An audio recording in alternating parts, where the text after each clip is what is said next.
All right, now you can see I have a floury mess on my hand. A lot of flour here on the ground. What I'm gonna do is I'm gonna take this little 175 gram ball, put in here, and I'm gonna get my hands a little floury. And what I'm gonna do is I'm gonna think about how do I fold it up? And when I fold it, I want it, this side here is what I'm trying to stretch. So basically I'm just gonna keep folding it in like a little pocket, and I'm gonna start pinching it together, kind of like bringing it up like this, and pinching it together. And I'm gonna pinch it really tight and squeeze it. And you can see I form a little bit of ball there. We're not done yet, but I wanna let that rest. Whenever you touch your dough, you always wanna let it rest, probably about 5 minutes. Anytime you do a stretch, just be very patient and let it rest. I'm gonna cover it with a flour towel like this and let that sit. But in the meantime, I also have this other one I wanna do. And this one's a little different. It's a bigger loaf, but it's still the same concept. I wanna stretch the back side of it. So in this case here, let me get a tool here. Grab my trusty dough scraper. It'll be easier to grab it. What I'm gonna do is I'm gonna do that same stretchy pull, and I pull it here. Again, I'm stretching this back side down here. So I'm gonna pull it again and stretch it again. Pull it again and stretch it. And I'm gonna roll over. And eventually I'm just gonna fold this end up like this. Now, what I've done is I've really tried to stretch the underbelly. What you see underneath here is really starting to stretch. But you gotta be careful, because if you stretch it too much, it'll get wet or sticky on the bottom. So you wanna keep it fluffy. You can see I got some good air bubbles in there. I'm gonna fold this over, stretch it one last time. A little bit more flour underneath so it doesn't stick. And I'm gonna fold it this way. Again, it's all about stretching it. So I'm gonna pull it out and then stretch and tuck it like that, make a pocket. Again, pull this pocket out and then stretch it.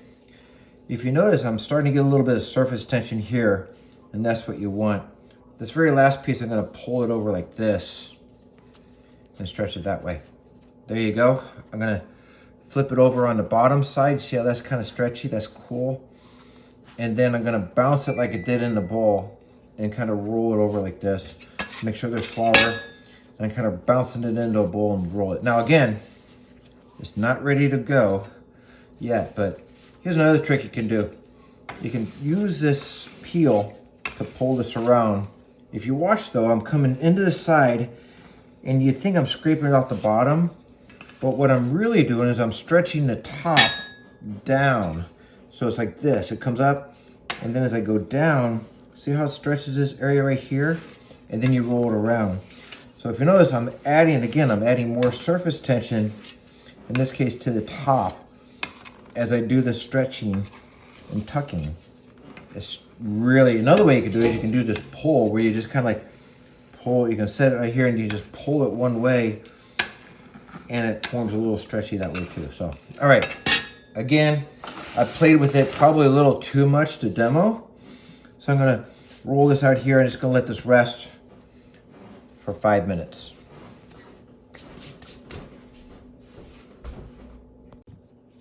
All right, I'm gonna have a little fun. I love having fun with bread. So in this case here, I actually used everything bagel topping, and I put a little bowl, but not just a bagel. I also noticed that people love salt with their bread. So I put a little bit of sea salt in here from my little thing here, and just mix it up together, a little sea salt. This will be for the smaller one. Now, the larger Bannerton, what I'm gonna do for that is, instead of rolling it, I could roll it, or what I could do is I could just sprinkle some salt into the Bannerton like this. I don't know what it is, but everyone seems like that little salty crust really adds to the flavor. And so I just sprinkle some inside that Bannerton. What happens when I put the dough in here, the dough will stick to the salt. And if it sticks, it sticks. If it doesn't all stick, not a biggie. Just have fun with it. So there you go. A little bit of salt inside of each one of those.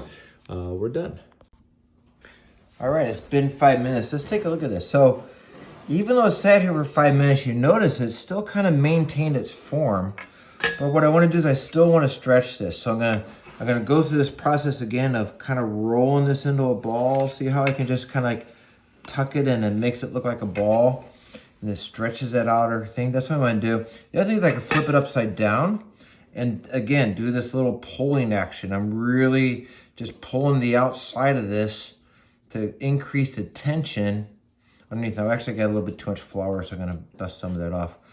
I'm really just trying to pull this tension around on the outside and make it really tight. Again, just kind of lifting up the corners and squeezing it. And you could probably hold it up here like a little donut ball. And I've actually seen it done this way where people hold it in a ball like this. They'll pull it through the bottom and they'll twist it. And really what I'm doing is I'm pulling that surface tension down.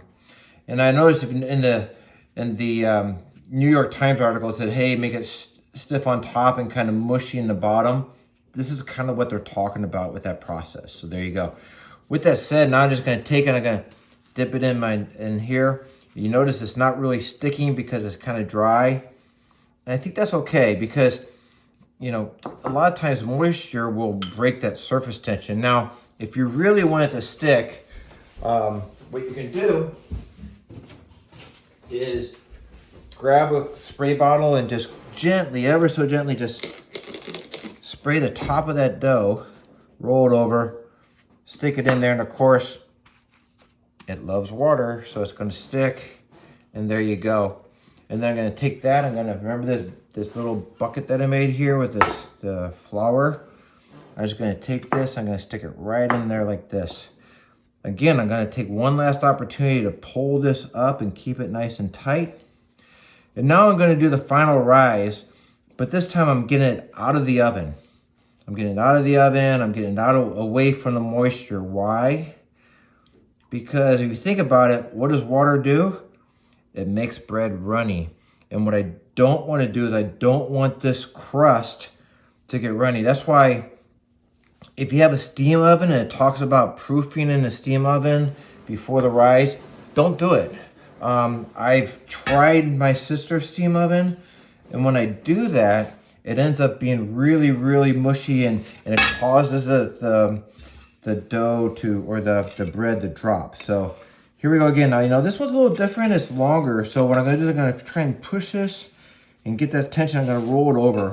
And now that I have it rolled over, I'm going to do this stretching thing. I'm going to take 2 tabs. I'm going to pull and bring it up and pinch it together. Take 2 more, pull it up, pinch it together. You really got to pinch it hard because it's soft and it's big. And really, you can see I'm just trying to make a big old pinning here together. I guess I can't think of another term, but you'll notice it'll look like a little jaggedy tooth thing going on here. You see how I made this like this? Again, it's very sticky. Pull this up here just on the end. Now the inside is super sticky because it's got a lot of moisture in it, but the outside has built up some tension. So there you go. Now I think I'm pretty good. I can do one last pull. You can see I'm pulling it up again. And you can see it's starting to take a form like that. And I think I'm pretty good. Now what I want to do with this, when I put it into the banding tin, I want to put this fold side up. Why? Because all my surface tension is on the bottom, and that's going, remember, the bottom right now is going to be the top of your bread. So I'm going to hold this over a little bit like here, put this, and I'm going to pick it up. I'm going to roll it over to my hand. Before I do that, I'm going to put a little bit of flour. Why? Because this is super sticky. And I'm going to fold it up like this. I'm going to simply lay it right down inside of there. And I did it upside down. Did you notice that? Did you catch that? I did it upside down. So I'm going to do it again. I got a lot of salt on there. And we're going to go like that. Now the folded side's on the bottom. And I'm going to let this rest again. Again, no oven. I'm going to cover it a little bit. I'm going to use this one to cover it, actually. I could use my shower curtain or my shower thing, but I'm just going to cover it a little bit. I'm going to let this sit for probably about 10 minutes, just 10 minutes, because what I want to do is it's actually going to start rising a little bit, and you'll start seeing that. But in 10 minutes, I want to pull this together one last time to increase that surface tension right before I put it in the oven. So I'm going to let this set for 10 minutes.